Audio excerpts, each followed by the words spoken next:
ఈ 3 హైలైట్స్ చాలు కస్టమర్ కి ప్రాపర్ గా ఇంజెక్ట్ చేయగలుగుతాము, ప్రాపర్ గా మన కస్టమర్ చెప్పగలుగుతాం అనుకుంటే ఈ 3 చెప్తే చాలు. 300 మీటర్స్ అండి. ఆ 300 మీటర్స్ కూడా మీకు షాపులు, ఫంక్షన్ హాల్ ఏ ఒక షట్టర్స్ ఉంటూనే ఉన్నాయి. అంటే మీకు ఓపెన్ ఏరియా అయితే ఏమి ఉండదు. ఆ 300 మీటర్స్ కూడా వాకబుల్ అంతా కూడా మీకు షాపులే ఉంటాయి. షాపులు దాటితే జస్ట్ మన కాంపౌండ్ వాళ్ళు స్టార్ట్ అవుతుంది. రైట్ సైడ్ జనసంఘం పోయే రోడ్ లో రైట్ సైడ్ ఉంటుంది. సో ఇది మన ప్రాజెక్ట్. అంటే ఎక్కడ ఉంది అంటే మనం చెప్పడం ముంబై హైవేకి అడ్జసెంట్ ఒక 300 మీటర్స్ లో ఉంది. And at the same 100 feet road approaching లో ఉంది. అది నిమ్స్ కు వెళ్లే రోడ్డు.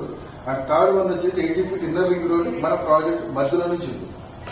అది government road. So 80 feet inner ring road రావడం అనేది కమర్షియల్ యాంగిల్ లో రేపొద్దున క్రౌడ్ పుల్లింగ్ అవుతుంది కాబట్టి చాలా వరకు ఇన్వెస్ట్మెంట్ అందరూ కూడా కమర్షియల్ యాంగిల్ లో ప్రాజెక్ట్ ఇన్వెస్ట్ చేశారు. అర్థం సార్ మీకు పాయింట్.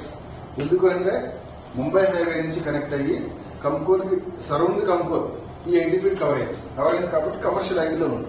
అండ్ నిమ్స్ కి వెళ్లే రేడియల్ రోడ్డుకి ఇది కనెక్టింగ్ 80 ఫీట్ కాబట్టి వెహికల్ మూవ్మెంట్ ఎక్కువ ఉంటుంది, కమర్షియల్ యాంగిల్ లో బాగుంటుంది.